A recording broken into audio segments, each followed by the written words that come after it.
নমস্কাৰ বন্ধুসকল সানি টেকনলজি ইউটিউব চেনেললৈ মই সানি আপোনালোক সকলোকে পুনৰবাৰ স্বাগতম জনাইছোঁ। তো বন্ধু বান্ধৱীসকল আজি ৰাতিপুৱা আপোনালোকৰ বাবে 9টাকৈ গুৰুত্বপূৰ্ণ খবৰ ওলাই আহিছে। গোটেইকেইটা খবৰে আপোনালোকৰ বাবে বহুতেই গুৰুত্বপূৰ্ণ। তো সম্পূৰ্ণকৈ ভিডিঅ'টো শেষলৈকে স্কিপ নকৰাকৈ চাই থাকক।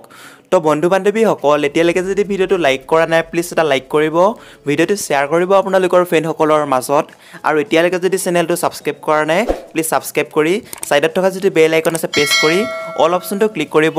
মই যেতিয়া আপোনালোকৰ বাবে এনেকুৱা ধৰণৰ ভিডিঅ'সমূহ দিম তেতিয়া আপোনালোকে সকলোতকৈ ফাৰ্ষ্টত নটিফিকেশ্যনসমূহ পাই থাকিব।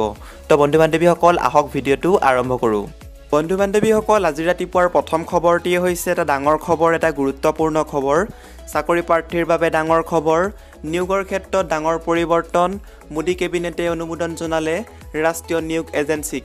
পৃথকে পৃথকে পৰীক্ষা নহয়, এতিয়াৰ পৰা এটা সৰ্বভাৰতীয় পৰীক্ষাৰ জৰিয়তে হ'ব বিভিন্ন বিভাগৰ খালী পদ পূৰণ। ৰাষ্ট্ৰীয় শিক্ষানীতি সংশোধন কৰাৰ পিছত এইবাৰ চৰকাৰী চাকৰিত নিয়োগৰ ক্ষেত্ৰতো কেন্দ্ৰীয় চৰকাৰে গ্ৰহণ কৰিছে ডাঙৰ সিদ্ধান্ত। সলনি কৰা হৈছে নিয়োগৰ সমগ্ৰ প্ৰক্ৰিয়া।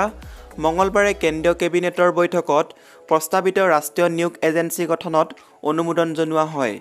পিছত সংবাদ মাধ্যমৰ আগত কেন্দ্ৰীয় মন্ত্ৰী প্ৰকাশ জাভেদকাৰে জনায় যে কেবিনেটে এইবাৰ দেশৰ চাকৰি প্ৰাৰ্থীৰ নিয়োগৰ ক্ষেত্ৰত ৰাষ্ট্ৰীয় নিয়োগ এজেন্সী গঠনৰ সিদ্ধান্ত গ্ৰহণ কৰিছে।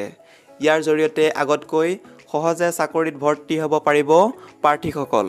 সিদ্ধান্ত অনুসৰি এতিয়াৰ পৰা বিভিন্ন বিভাগে পৃথকে পৃথকে পৰীক্ষা অনুষ্ঠিত কৰিব নোৱাৰিব। ৰাষ্ট্ৰীয় নিয়োগ এজেন্সীৰ জৰিয়তে এটা কমন এলিজিবিলিটি টেষ্ট চমুকে CET অনুষ্ঠিত হ'ব, আৰু ইয়াৰ দ্বাৰাই কেন্দ্ৰীয় চৰকাৰে বিভিন্ন বিভাগত খালী হোৱা পদসমূহৰ লগতে পাব্লিক ছেক্টৰ বেংকত চাকৰি প্ৰাৰ্থী নিয়োগ কৰিব। আৰু আজিৰ 2 নম্বৰ খবৰটি হৈছে SBIৰ বৃহৎ ঘোষণা, ন্যূনতম বেলেঞ্চ নাৰাখিলে দিব নালাগে জৰিমনা। ফ্ৰী হ'ব SMS সেৱাও। এই ন্যূনতম বেলেঞ্চ নাৰাখিলে 5 টকাৰ পৰা 15 টকা পৰ্যন্ত জৰিমনা ভৰিব লাগিছিল গ্ৰাহকে। ছেভিংছ একাউণ্টত বৰ্তমান SBI 2.7% সুদ দিছে। ছেভিংছ একাউণ্টত ন্যূনতম বেলেঞ্চ নাৰাখিলে এইবাৰ আৰু জৰিমনা নাকাটে ষ্টেট বেংক অফ ইণ্ডিয়া অৰ্থাৎ SBIৰ গ্ৰাহকে। একাউণ্টত ন্যূনতম বেলেঞ্চ নাৰাখিলেও গ্ৰাহকসকলৰ কাৰণে ষ্টেট বেংকৰ আন এটা ভাল খবৰ হ'ল SMSৰ বাবদ চাৰ্জো তুলি লৈছে বেংকে। বেংক লেনদেনৰ যি তথ্য SMSৰ মাধ্যমেৰে গ্ৰাহকসকলক SBI জনায় তাৰ ওপৰত ইমান দিনে বাৰ্ষিক এটা চাৰ্জ লৈ আছিল বেংকে। এইবাৰ এই চাৰ্জ উঠাই লোৱা হৈছে। 44 কোটিৰ অধিক ছেভিংছ একাউণ্টত আছে ষ্টেট বেংকৰ।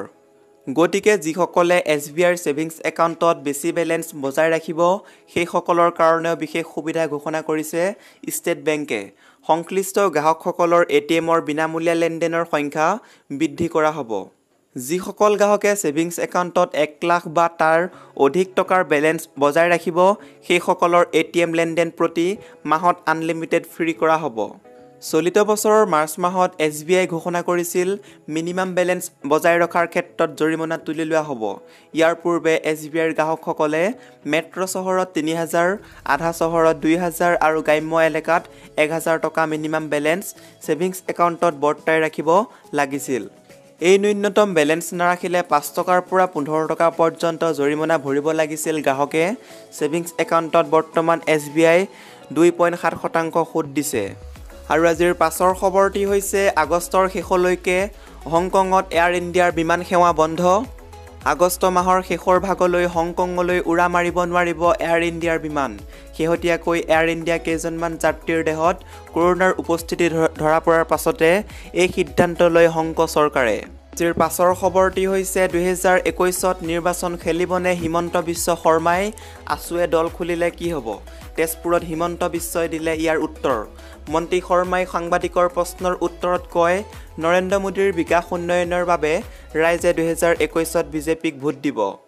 2021ৰ নিৰ্বাচনত ৰাজ্যৰ প্ৰভাৱশালী মন্ত্ৰী ডক্টৰ হিমন্ত বিশ্ব শৰ্মাই মুখ্যমন্ত্ৰী পদৰ প্ৰাৰ্থী হ'ব নেকি? এই বিষয়ে ৰাজ্যৰ ৰাজনৈতিক মহলত চৰ্চা বিতৰ্ক অব্যাহত থকাৰ সময়তে আজি মন্ত্ৰী হিমন্ত বিশ্ব শৰ্মাই এই সন্দৰ্ভত এক বিস্ফোৰক মন্তব্য কৰিলে। তেজপুৰ চিকিৎসা মহাবিদ্যালয়ত ভাৰতীয় সেনাবাহিনীৰ প্লাজমা দান কাৰ্যসূচীত অংশ ল'বলৈ অহা মন্ত্ৰী শৰ্মাই সাংবাদিকৰ প্ৰশ্নৰ উত্তৰত কয়, নৰেন্দ্ৰ মোদীৰ বিকাশ উন্নয়নৰ বাবে ৰাইজে 2021ত বিজেপিক ভোট দিব। মুখ্যমন্ত্ৰী কোনোবা এজন হৈ যাব, মুখ্যমন্ত্ৰী কোন হ'ব সেয়া পিছৰ কথা, কিন্তু মই নিৰ্বাচন খেলিম নে নাই তাৰ নিশ্চয়তা নাই। দল আৰু মোৰ পৰিয়ালে ঠিক কৰিব মই নিৰ্বাচন খেলিম নে নেখেলিম। ইফালে কংগ্ৰেছ ADFৰ মিত্ৰতা সন্দৰ্ভত স্বাস্থ্যমন্ত্ৰীগৰাকীয়ে কটাক্ষ কৰি কয়, আজমল কংগ্ৰেছৰ সৈতে লগ হ'লে মই কি ভাল পাম? কংগ্ৰেছীৰ ধৰ্ম জাতি নাই বুলিয়েই মোৰ কি জাতি ধৰ্ম নোহোৱা হৈ গ'ল নেকি? তেওঁলোকতকো সকলো বাদ দিছে, সেই বুলি ময়ো বাদ দিম নেকি? প্ৰাক্তন মুখ্যমন্ত্ৰী তৰুণ গগৈক কটাক্ষ কৰি হিমন্ত বিশ্ব শৰ্মাই কয়, তৰুণ গগৈ এইটো বয়সত মুখ্যমন্ত্ৰী হোৱা নোহোৱাৰ সপোন নেদেখি গীতা ভাগৱত পঢ়িব লাগে, কাৰণত তেওঁৰ বয়সে নকয়। নৰেন্দ্ৰ মোদী চৰকাৰ থকালৈকে অসমত বেলেগ দলৰ মুখ্যমন্ত্ৰী হ'ব নোৱাৰে বুলি মন্তব্য কৰে মন্ত্ৰীগৰাকীয়ে। ইপিনে আছু যুৱ ছাত্ৰ পৰিষদৰ নতুন ৰাজনৈতিক দল সন্দৰ্ভত মন্ত্ৰী ডক্টৰ শৰ্মাৰ মন্তব্য, আছুৱে ৰাজনৈতিক দল খুলি এইবাৰ নিৰ্বাচনত প্ৰতিদ্বন্দ্বিতা আগবঢ়ালে প্ৰতিটো সমষ্টিৰ 1000ৰ পৰা 1500হে ভোট পাব। একেদৰে বিৰোধীয়ে মন্ত্ৰী হিমন্ত বিশ্বক হতাশাগ্ৰস্ত বুলি কৰা মন্তব্য প্ৰসংগত কয়, মই কিয় হতাশা হ'ম? দিনে নিশাই কোভিডৰ লগতে ৰাইজৰ উন্নয়নৰ কামত বৰ্তি হৈ আছোঁ। মোক হতাশাগ্ৰস্ত বুলি কোৱাসকলেহে হতাশাগ্ৰস্ত। আৰু আজিৰ পাছৰ খবৰটি হৈছে, শীঘ্ৰেই ব্যক্তিগত কোম্পানীৰ হাতলৈ যাব গুৱাহাটীৰ বৰঝাৰ বিমানবন্দৰ সহ দেশৰ 3টা বিমানবন্দৰ। অনুমোদন জনালে মোদী কেবিনেটে। কেবিনেট বৈঠকত 3টা এয়াৰপোৰ্ট ব্যক্তিগতকৰণত কেন্দ্ৰৰ অনুমোদন। জয়পুৰ, গুৱাহাটী আৰু তিৰুৱনন্তপুৰম এয়াৰপোৰ্টক PPP মডেলৰ অধীনত 50 বছৰলৈ ব্যক্তিগত কোম্পানীক গতাব মোদী চৰকাৰে। এইবাৰ দেশৰ 3টা বিমানবন্দৰক ব্যক্তিগতকৰণৰ বাবে সিদ্ধান্ত কেন্দ্ৰীয় কেবিনেটে অনুমোদন জনালে। জয়পুৰ, গুৱাহাটী আৰু তিৰুৱনন্তপুৰম বিমানবন্দৰক PPP মডেলৰ অধীনত 50 বছৰলৈ ব্যক্তিগত কোম্পানীক গতাবলৈ মোদী চৰকাৰে সিদ্ধান্ত ল'লে। কেন্দ্ৰীয় মন্ত্ৰী প্ৰকাশ জাভেদকাৰে এই সন্দৰ্ভত কয় যে ইয়াৰ দ্বাৰা কেন্দ্ৰীয় চৰকাৰে লাভ কৰিব 1070 কোটি টকা। এই ধনৰাশি এয়াৰপোৰ্ট অথৰিটি অফ ইণ্ডিয়াই দেশৰ সৰু সৰু চহৰত বিমানবন্দৰ নিৰ্মাণত খৰচ কৰিব, লগতে যাত্ৰীসকলেও বহু সুবিধা লাভ কৰিব। কেন্দ্ৰীয় চৰকাৰে যোৱা বছৰ PPP মডেলৰ অধীনত পৰিচালনা বিকাশৰ বাবে লক্ষ্ণৌ, আহমেদাবাদ, জয়পুৰ, মেগালুৰু, তিৰুৱনন্তপুৰম আৰু গুৱাহাটী বিমানবন্দৰ ব্যক্তিগত প্ৰতিষ্ঠানত হাতত অৰ্পণ কৰাৰ সিদ্ধান্ত লৈছিল। কিয় লোৱা হ'ল এই সিদ্ধান্ত? জানিব পৰা মতে এয়াৰপোৰ্ট লিজত ইয়াৰ ফলত বিনিয়োগ বৃদ্ধি পাব, এয়াৰপোৰ্ট চলোৱাত হোৱা লোকচানৰ পৰিমাণো হ্ৰাস পাব। উল্লেখযোগ্য যে এয়াৰপোৰ্ট অথৰিটি অফ ইণ্ডিয়াৰ হাতত এতিয়াও শতাধিক বিমানবন্দৰ আছে, ইয়াৰ 90টাৰো অধিক লোকচানত চলি আছে। পাছৰ খবৰটি হৈছে, কংগ্ৰেছ ত্যাগ কৰি বিজেপিমুখী হ'ল 5গৰাকী বিধায়ক। ৰাম মাধৱৰ উপস্থিতিত যোগ দিলে বিজেপিত। কংগ্ৰেছৰ পৰা অতি সম্প্ৰতি পদত্যাগ কৰা আৰু মণিপুৰৰ 5জন বিধায়কে আজি যোগদান কৰিলে শাসক দল ভাৰতীয় জনতা পাৰ্টিত। শেহতীয়াকৈ কংগ্ৰেছ দল ত্যাগ কৰা মণিপুৰৰ 5জন বিধায়কে বুধবাৰে আনুষ্ঠানিকভাৱে যোগদান কৰিলে শাসকীয় দল ভাৰতীয় জনতা পাৰ্টিত। 5জনৰ অন্যতম এজন হৈছে সীমান্ত ৰাজ্যখনৰ কংগ্ৰেছৰ প্ৰাক্তন মুখ্যমন্ত্ৰী উক্ৰম ইববী সিঙৰ ভতিজা উক্ৰম হেনৰী সিং। দিল্লীৰ দীনদয়াল উপাধ্যায় মাৰ্গত থকা বিজেপিৰ মুখ্য কাৰ্যালয়ত দলটোৰ সাধাৰণ সম্পাদক ৰাম মাধৱ, উপসভাপতি বৈজয়ন্ত্ৰ পাণ্ড্ৰা আৰু মণিপুৰৰ মুখ্যমন্ত্ৰী এন বীৰেন সিঙৰ উপস্থিতিত বিধায়ক কেইগৰাকীয়ে গেৰুৱা বসন পৰিধান কৰে। উক্ৰম হেনৰী সিঙৰ বাদে বিজেপিত যোগদান কৰা আন 4গৰাকী প্ৰাক্তন কংগ্ৰেছী বিধায়ক হৈছে ঐনাম লুখৈ সিং, তাৰপিছত লগ্ৰামথাম হাউকিপ, গিনচুৱা নহাও আৰু পাওনাম ব্ৰজেন। এই 5জন বিধায়ক কিছুদিন পূৰ্বে মণিপুৰৰ বিধানসভাত বিৰোধীয়ে গ্ৰহণ কৰা অবিশ্বাস প্ৰস্তাৱৰ অধিৱেশনত অনুপস্থিত আছিল। সেই প্ৰস্তাৱত মৌখিক মতদানৰ যোগেদি শাসক দলটি জয়লাভ কৰিছিল। আৰু আজিৰ পাছৰ খবৰটি হৈছে, ই-ফাৰ্মাচী সংস্থা নেটমিটছ ক্ৰয় কৰিলে ৰিলায়েন্সে, আমাজনক তীব্ৰ প্ৰত্যাহ্বান। নেটমিটছৰ মুঠ ভেলু প্ৰায় 1000 কোটি টকা। অনলাইন ফাৰ্মাচী নেটস্মিথছ ক্ৰয় কৰিলে ৰিলায়েন্স ইণ্ডাষ্ট্ৰিজে কোম্পানীৰ তৰফৰ পৰা জনোৱা মতে 620 কোটি টকাত নেটস্মিথৰ 60% শ্বেয়াৰ অধিগ্ৰহণ কৰিছে ৰিলায়েন্স ইণ্ডাষ্ট্ৰিজে। ইয়াৰ লগে লগে ই-কমাৰ্চ সংস্থা আমাজনক কঠোৰ প্ৰতিযোগিতাৰ মুখলৈ ঠেলি দিলে ৰিলায়েন্সে। নেটস্মিথছৰ মুঠ ভেলু প্ৰায় 1000 কোটি টকা। এই অধিগ্ৰহণৰ ফলত ৰিলায়েন্স ৰিটেলে সম্পূৰ্ণ ৰূপত ই-কমাৰ্চ ব্যৱসায়ত প্ৰৱেশ কৰিলে। ইতিমধ্যে ৰিলায়েন্সৰ অনলাইন গ্ৰছাৰী মুডি প্লেটফৰ্ম জিঅ' মাৰ্টে ৰমীয়া ব্যৱসায় কৰিছে।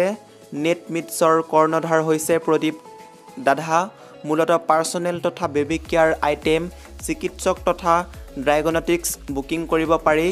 নেটস্মিথৰ ৱেবছাইট তথা এপত উল্লেখ্য যে ফাণ্ড যোগাৰ কৰিব নোৱাৰি প্ৰায় এবছৰ ধৰি ক্ৰেতা বিচাৰি আছিল নেটস্মিথছে। আৰু আজিৰ পাছৰ খবৰটি হৈছে কা বাতিলৰ দাবীত যোৰহাটত আছুৰ বাইক ৰেলী। সদৌ অসম ছাত্ৰ সংস্থাই নাগৰিকত্ব সংশোধনী আইন 2019 বাতিলৰ দাবীত যোৰহাট চহৰত এক বাইক সমদল বাহিৰ কৰে। যোৰহাট ষ্টেডিয়ামৰ পৰা সংগঠনৰ পতাকা প্লে কাৰ্ড লৈ ওলোৱা সমদলটোৱে চহৰৰ উপকণ্ঠ অঞ্চলকো সামৰি লয়। সমদলটোৰ ফ্লেগ অফ কৰে আছুৰ সাংগঠনিক সম্পাদক জুল খাউণ্ডে, জিলা সাধাৰণ সম্পাদক আৰু শিক্ষা সম্পাদক ক্ৰমে বিজয় শংকৰ বৰদলৈ আৰু ৰাজীৱ বৰাইও সমদলটোত ভাগ লয়। প্ৰতিবাদকাৰীসকলে বিজেপি নেতৃত্বাধীন চৰকাৰৰ বিৰুদ্ধে শ্লোগান দি কা বাতিল আৰু অসম চুক্তিৰ সম্পূৰ্ণ ৰূপায়ণৰ দাবী কৰে। আৰু আজিৰ পাছৰ খবৰটি হৈছে দেশৰ প্ৰতিজন লোককে বিনামূল্যে কোভিড ভেকচিন দিয়াৰ ঘোষণা প্ৰধানমন্ত্ৰী নৰেন্দ্ৰ মোদীৰ। সমগ্ৰ বিশ্বতে কোভিড ভেকচিনলৈ চলি আছে উৎকণ্ঠা। ইতিমধ্যে ৰাছিয়াই ঘোষণা কৰিছে কোভিড ভেকচিন আৱিষ্কাৰ কৰাৰ কথা।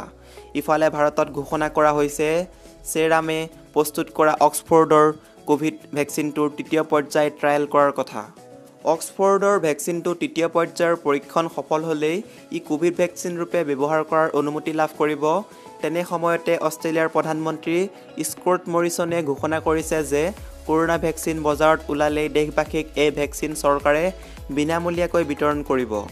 ইফালে দেশখনৰ চৰকাৰে বাণিজ্যিকভাৱে এই কোভিড ভেকচিন প্ৰস্তুত কৰিবলৈ কিছু সংস্থাৰ সৈতে চুক্তিও সম্পন্ন কৰিছে।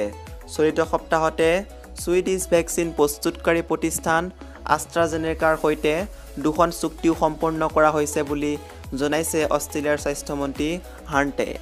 উল্লেখ্য যে বিশ্বৰ বৃহত্তম ভেকচিন প্ৰস্তুতকাৰী ভাৰতীয় প্ৰতিষ্ঠান চেৰামৰ সৈতে যৌথভাৱে আষ্ট্ৰাজেনেকাৰে অক্সফৰ্ডৰ ভেকচিনটো প্ৰস্তুত কৰিছে। জানিব পৰা মতে বেলবৰ্ণৰ CSL নামৰ প্ৰতিষ্ঠানটোৱে ভেকচিন প্ৰস্তুতৰ বাবে অনুজ্ঞাপত্ৰ উলিয়াবলৈ যো-জা কৰিছে। মঙলবাৰে অষ্ট্ৰেলিয়াৰ প্ৰধানমন্ত্ৰী মৰিছনে কয়, যদি ভেকচিনটো সফল হয় তেনেহ'লে আমি নিজেই উৎপাদন কৰা বিতৰণ কৰিম আৰু 25 মিলিয়ন অষ্ট্ৰেলিয়াবাসী বিনামূল্যে দিয়া হ'ব। আৰু আজিৰ শেহতীয়া খবৰটি হৈছে NF ৰেলৱেত 4499টা পদ ওলাইছে, অৰ্থাৎ চাকৰি ওলাইছে। আবেদনৰ অন্তিম তাৰিখ 15 ছেপ্টেম্বৰ। উত্তৰ পূব সীমান্তৱৰ্তী ৰেলৱে অৰ্থাৎ NF ৰেলৱেত মুকলি হৈছে চাকৰি লাভৰ সোণালী সুযোগ। অচিৰে 4499টা পদত প্ৰাৰ্থী নিয়োগ কৰিব। ইতিমধ্যে এই বিষয়ে উত্তৰ পূব সীমান্তৱৰ্তী ৰেলৱেৰ ৰিক্ৰুইটমেণ্ট বৰ্ডৰ অধ্যক্ষই এক বিস্তৃত নিয়োগ বিজ্ঞাপন প্ৰকাশ কৰিছে। প্ৰকাশিত বিজ্ঞাপনৰ তথ্য অনুসৰি 4499টা পদ পূৰণ হ'বলগীয়া মণ্ডলসমূহ হৈছে কাটিহাৰ এণ্ট্ৰি VH ৱৰ্কশ্বপ 970টা, Alipurduar 493, Rangiya 435, Lumding NS entry workshop 1302, Tinsukia 484, new Bongaigaon workshop and EWS 539 আৰু ডিব্ৰুগড় ৱৰ্কশ্বপৰ 276টা। উক্ত খালী পদসমূহ সংশ্লিষ্ট মণ্ডলৰ mechanical TVS WS mechanical electrical S entry মাছন ইত্যাদি শিতানত পূৰ কৰিব। খালী পদসমূহৰ ভিতৰত আছে machinist, welder, fitter, diesel mechanic, electrician, refrigerator and AC mechanic, lineman মাৰ্চন, তাৰপিছত কাৰ্পেণ্টাৰ ইত্যাদি। প্ৰাৰ্থীৰ ন্যূনতম শৈক্ষিক অৰ্হতা 10ম শ্ৰেণী। অৱশ্যে সংশ্লিষ্ট ট্ৰেডত ITIৰ প্ৰমাণপত্ৰধাৰী হোৱাটো বাঞ্ছনীয়। বয়স 1 জানুৱাৰী 2020লৈ 15-24 বছৰ হ'ব লাগিব। আবেদন মাচুল হিচাপে অনলাইন মাধ্যমেৰে 100 টকা উত্তৰ পূব সীমান্তৱৰ্তী ৰেলৱেৰ ৰিক্ৰুইটমেণ্ট বৰ্ডৰ হকে পৰিশোধ কৰিব লাগিব। অৱশ্যে SC ST দিব্যাংগ আৰু মহিলা শ্ৰেণীৰ প্ৰাৰ্থীয়ে এই মাচুল পৰিশোধ কৰিব নালাগে পদ প্ৰত্যাশীসকলে বিজ্ঞাপন বিষয়ক বিশদ বিৱৰণৰ লগতে পদৰ বাবে থাকিবলগীয়া শৈক্ষিক অৰ্হতা অভিজ্ঞতা বয়স শ্ৰেণী মাচুল পৰিশোধ প্ৰক্ৰিয়াকে ধৰি অনলাইন যোগে আবেদন দাখিল কৰিবলৈ বিভাগীয় ৱেবছাইট অৰ্থাৎ অফিচিয়েল ৱেবছাইট www.nfrindianrailway.gov.in ত লগইন কৰিব পাৰে তাৰ পৰা আপোনালোকে অনলাইন যোগে আবেদন কৰিব পাৰে আৰু এটা লিখিছে অনলাইন যোগে আবেদন দাখিল প্ৰক্ৰিয়া যোৱা 16 আগষ্টৰ পৰা আৰম্ভ হৈছে এই প্ৰক্ৰিয়া অহা 15 ছেপ্টেম্বৰ 2020 লৈ অব্যাহত থাকিব তো বন্ধু বান্ধৱীসকল আজিৰ ভিডিঅ'টোত আপোনালোকক বহুকেইটা গুৰুত্বপূৰ্ণ খবৰ দিব চেষ্টা কৰিলোঁ যদি খবৰকেইটা শুনি ভাল লাগিছে লাইক কৰিব শ্বেয়াৰ কৰিব চেনেলটো ছাবস্ক্ৰাইব কৰিব একেবাৰে নাপাহৰিব এনেকুৱা ধৰণৰ ৰেগুলাৰ খবৰসমূহ পাই থাকিবলৈ তো বন্ধু বান্ধৱীসকল আজিলৈ বাই বাই আকৌ নেক্সট ভিডিঅ'ত লগ পাম জয় আই অসম